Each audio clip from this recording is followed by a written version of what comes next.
Hi అండి, నమస్తే. Welcome to నేత్ర వ్లాగ్స్. ఇవాళ వీడియోలో టాపిక్ ఏంటంటే మన టెర్రస్ మీద ఆర్గానిక్గా పండించుకున్న పసుపు దుంపల నుండి వంటకు వాడే పసుపుని ఎలా రెడీ చేసుకుంటున్నానో ఈ వీడియోలో చూద్దామండి. ఇవి ఆర్గానిక్గా పండించిన పసుపు దుంపలు అన్నమాట. వీటిని శుభ్రంగా కడిగేసి మనము 3 నుంచి 4 రోజులు పక్కన పెట్టుకోవాలి. ఇవి చుట్టూ ఉండే దుంపలు అన్నమాట. వీటిని ఉడకబెట్టి మనం పసుపు చేయడంలో వాడతాము. ఇవైతే మధ్యలో ఉన్న దుంపల్ని పచ్చి పసుపు చేయడానికి వాడతారు. దీన్ని చెక్కు తీసి వాడాలండి. చూస్తున్నారు కదా, ఈ దుంపలను అయితే చెక్కు తీసి ఉడకబెట్టకుండా డైరెక్ట్గా మనము మిక్సీ పట్టేయాలి. వీటిని మాత్రము చుట్టూ ఉండే దుంపల్ని మాత్రము ఉడకబెట్టి ప్రాసెస్ చేసి అప్పుడు మనము పసుపు చేయడంలో అయితే వాడుకుంటాం అన్నమాట. ఇప్పుడు ఈ దుంపలని పసుపులా ఎలా మార్చుకుంటాననేది అయితే ఇప్పుడు ఈ వీడియోలో అయితే చూసేద్దామండి. వంటకు వాడే పసుపు తయారు చేసేటప్పుడు ముందుగా ఈ దుంపలన్నిటినీ కొంచెం మెత్తగా అయ్యే వరకు ఉడకబెట్టుకోవాలండి. చూస్తున్నారు కదా, పసుపు దుంపలని ఉడకబెట్టుకోవడానికి మనమైతే ఒక బగోని తీసుకొని ఇందులో వాటర్ వేసుకోవాలండి. ఆ వాటర్లో ఇప్పుడు మన దగ్గర ఎన్నైతే ఉన్నాయో పసుపు దుంపలు అవి పట్టే విధంగా పసుపు దుంపలన్నీ పట్టే విధంగా పెద్ద బౌల్ అయితే తీసుకోవాలి. పెద్ద గిన్నె తీసుకొని అందులో వాటర్ సగం వరకు వేసేసుకొని ఈ దుంపలు మునిగేంత వరకు వాటర్ తీసుకోవాలండి. చూస్తున్నారు కదా, ఈ దుంపలు అయితే నాకు 4 కేజీల దుంపల వరకు వచ్చాయండి. ఒక పొంగు వచ్చే వరకు అయితే ఉడకబెట్టుకోవాలి. అలా అని ఎక్కువ మెత్తగా కాకుండా ఒక్కొక్క పొంగు వచ్చే వరకు మాత్రమే ఉడకబెట్టాలండి. నాకైతే ఈ దుంపలన్నీ ఉడికేసరికి ఒక 10 నిమిషాలు అయితే పట్టిందండి. ఇప్పుడు వీటిని తీసేసి చల్లని నీళ్ళతో కడిగితే ఆ కుకింగ్ ప్రాసెస్ అనేది ఆగిపోతుందన్నమాట. లేకపోతే ఇలాగా వేరొక గిన్నెలో నీళ్ళు తీసుకొని ఈ దుంపలన్నిటిని కూడా అందులో వేస్తే సరిపోతుందండి.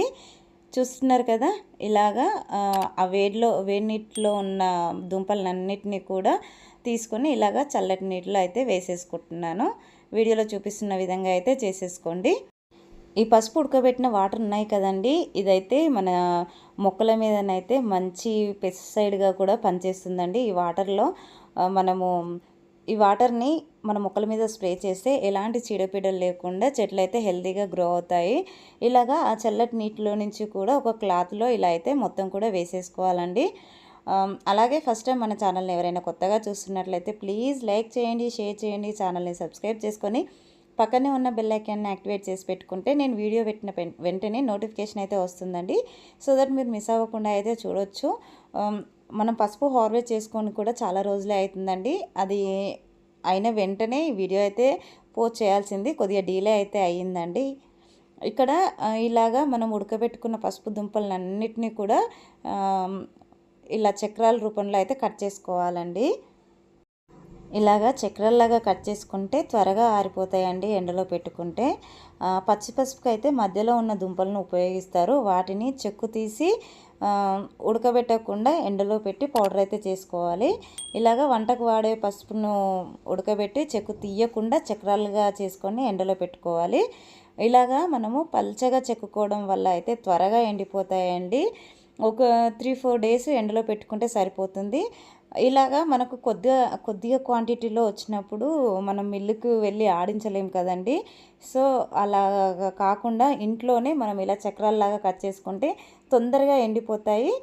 వీటిని మనం మిక్సీ సాయంతో మిక్సీ పట్టుకొని పసుపులా ఇంట్లోనే తయారు చేసుకోవచ్చండి. చూస్తున్నారు కదండి, ఇలాగా మొత్తం కూడా వీడియోలో చూపిస్తున్నట్టు చక్రాల్లాగా కట్ చేసేసుకున్నానండి. ఇంకా కొన్ని మా బాబు కూడా కట్ చేశాడు. నైఫ్తో కూడా కట్ చేసుకోవచ్చండి. ఇక్కడ చూస్తున్నది పొటాటో చిప్స్ వాడడానికి పీలర్ అండి, అది వాడతారు కదా, దాంతో అయితే కట్ చేసుకుంటే ఇంకా చాలా పల్చగా అయితే వచ్చాయండి. ఇలాగ చేసుకుంటే తొందరగా అయితే ఆరిపోతాయి అన్నమాట. ఒక 2-3 డేస్లో మిక్సీ అయితే పట్టేసుకోవచ్చండి. వీటిని చెత్త మట్టి పడని ప్లేస్లో ఎండబెట్టుకోండి. మన టెర్రస్ పైన ఎండబెట్టుకుంటే మన గార్డెన్లో ఉన్న చెట్ల దుమ్మంతా పడుతుంది. సో అలా కాకుండా నేనైతే మా బాల్కనీలో అయితే ఆరబెట్టేసుకున్నానండి. చూస్తున్నారు కదండి, ఇవైతే ఒక 3 డేస్ మాత్రమే ఎండబెట్టానండి. ఎట్లా అయ్యాయో చూడండి, ఒరుగుల్లాగా అయిపోయాయి. మంచిగా చేతితో అంటేనే విరుగుతున్నాయండి, అంత సన్నగా ఉన్నాయి. అలాగే అంత బాగా ఎండాయండి. వీటిని అయితే ఇప్పుడు మిక్సీలో వేసేసుకొని మిక్సీ పట్టేసుకుందామండి. ఇలాగా మనది మిక్సీ జార్ కొద్దిగా పెద్దది కనుక నేను క్వాంటిటీ అనేది కొద్దిగా ఎక్కువగా వేసుకుంటున్నానండి. మనము మిక్సీ జార్ని బట్టి తీసుకోండి. ఎక్కువగా వేసుకుంటే కొద్దిగా ఎక్కువ టైమే పడుతుందండి మిక్సీ అవ్వడానికైతే.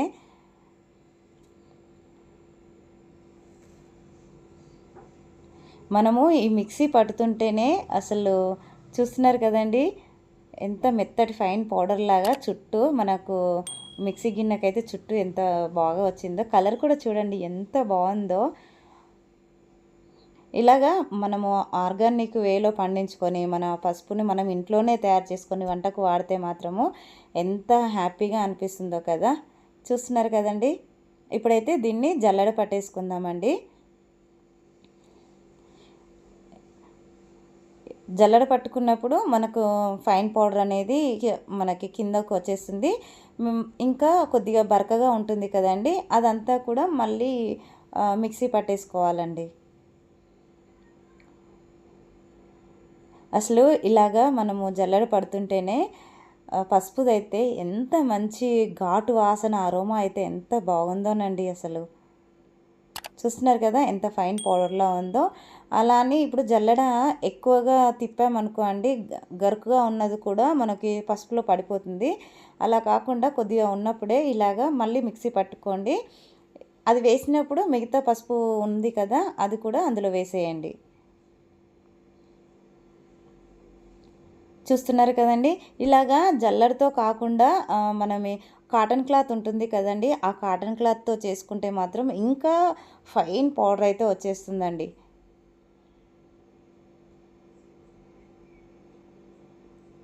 చూస్తున్నారు కదా, వీడియోలో చూపిస్తున్న విధంగా అయితే చేసేసుకోండి.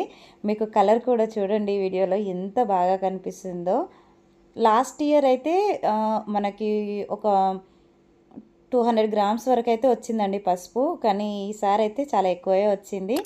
లాస్ట్ టైం అయితే ఒక టబ్లో వేశాను, ఈసారి 2 టబ్లలో వేశాను. లాస్ట్ ఇయర్ కంటే కూడా ఈసారి మనకి చాలా బాగా వచ్చింది. చూస్తున్నారు కదండి, ఆల్మోస్ట్ ½ కేజీ వరకు పసుపు అయితే వచ్చిందండి. చాలా అంటే చాలా హ్యాపీగా ఉంది.